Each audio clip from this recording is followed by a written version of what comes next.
Assalamualaikum warahmatullahi wabarakatuh. Selamat pagi, sore, siang, dan malam untuk semuanya. Kali ini kita masuk ke dalam pertemuan kuliah ulasan yang kelima, yaitu tentang membangun sikap kreatif dan inovatif dalam berusaha, oleh saya sendiri, Muhammad Jainuddin Lubis.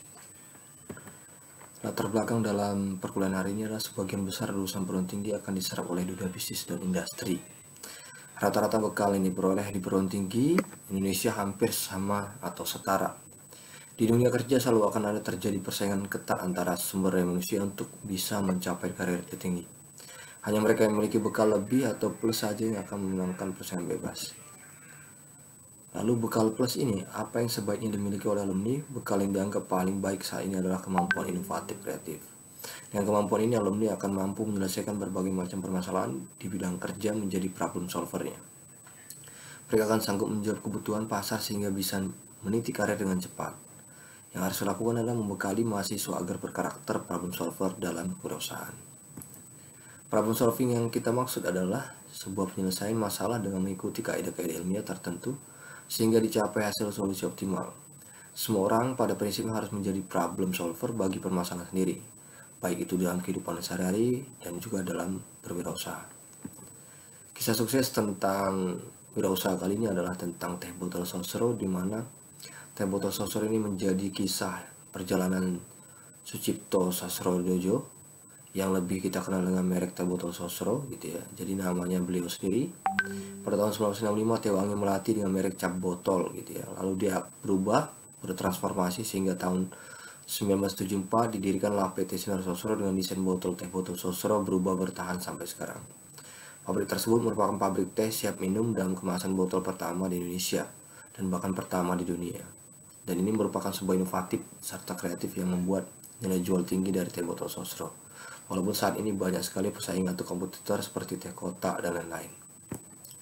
Kreativitas dan inovasi adalah kreativitas merupakan kemampuan untuk mengembangkan ide baru dan cara yang baru dalam pemecahan masalah dan menemukan peluang thinking new thing. Inovasi adalah kemampuan untuk menerapkan kreativitas dalam rangka memecahkan masalah dan menemukan peluang ataupun doing new thing. Proses berpikir kreatif dan bertindak inovatif merupakan nilai tambah ataupun value added, dan hal ini merupakan sumber peluang bagi wirausaha. Tuntutan kreativitas dalam bisnis masa kini adalah agar memiliki keunggulan dibanding dengan pesaing dan bertangga eksistensi usaha. Seorang wirausaha harus memastikan bahwa kreativitas yang telah usang harus ada solusi yang lebih kreatif lagi. Para peneliti telah mengatakan bahwa kreativitas menyangkut keputusan-keputusan tentang apa yang diinginkan dan bagaimana Anda melakukannya dengan cara yang baik. Jadi urutan tersebut melibatkan sebuah proses, bukan hanya melihat hasil akhir diharapkan, tetapi kita tidak perlu merasa sangat terbebani untuk menjadi sebuah orang yang kreatif. Dalam kehidupan sehari-hari, para peneliti telah membedakan tipe kreativitas. Yang pertama itu membuat atau menciptakan, yang kedua mengkombinasikan, yang ketiga ada modifikasi sesuatu cara-cara untuk membentuk fungsi baru dan menjadikan sesuatu lebih banyak guna bagi orang lain. Mengapa harus bersikap inovatif? Karena tuntutan zaman bahwa besok harus lebih baik dari hari ini dan hari ini harus lebih baik dari kemarin. Artinya segala sesuatu selalu diperbaiki terus-menerus tanpa henti. Begitu juga dengan kepribadian serta di bidang kewirausahaan ini. Konsekuensinya, siapapun juga harus bersedia berpartisipasi dalam memperbaiki kualitas kehidupan di segala bidang. Jadi, siapapun juga harus mau dan mampu bersikap inovatif. Bagaimana kalau tidak mampu? Akan terjadi seleksi alam. Siapa yang lemah, dia akan kalah. Bagaimana kalah? Mereka akan tersingkir dari arena perjuangan hidup karena selalu bersikap apatis masa bodoh dan merasa malas. Bagaimana yang menang? Mereka akan selalu memegang peranan penting di arena perjuangan dan mereka akan menjadi orang yang teliti dan sukses ke masa depannya. Hambatan dalam teknik meningkatkan kreativitas adalah hambatan psikologis, hambatan budaya, hambatan lingkungan, hambatan bahasa berpikir, hambatan keterpakuan fungsional, dan hambatan kebiasaan memandang. Hambatan dan teknik meningkatkan kreativitas adalah cara meningkatkan kreativitas dalam proses memecahkan masalah. Yang pertama adalah perusahaan masalah secara kreatif, bertanya dengan bertanya, curah gagasan untuk dapat melakukan curah gagasan yang efektif dengan perhatian 3 kondisi. Yang pertama yaitu selama proses mencurah gagasan jangan melakukan penilaian. Yang kedua yaitu pencurahan gagasan harus benar-benar bebas, tidak ada terikat. Usahakan sebanyak mungkin gagasan dapat dilontarkan. Dengan hambatan lingkungan adalah yaitu orang aneh dan iklim kreatif.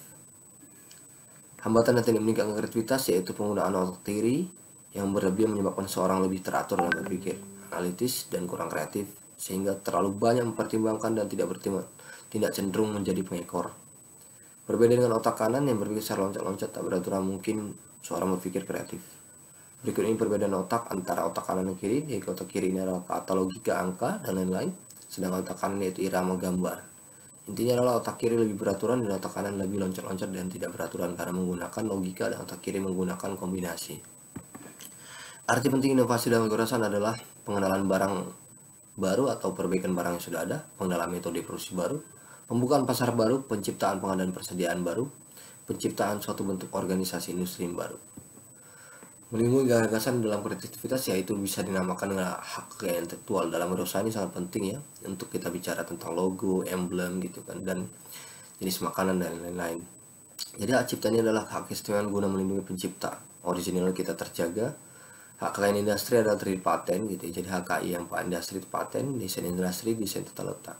Terdapat langkah, yaitu adalah pertama, tetapkan bahwa ditemukan benar baru. Yang kedua, dokumentasikan produk yang ditemukan tersebut. Ketiga, telusuri paten-paten yang telah ada ataupun merek ataupun logo. Dan keempat adalah pelajari hasil telusuran.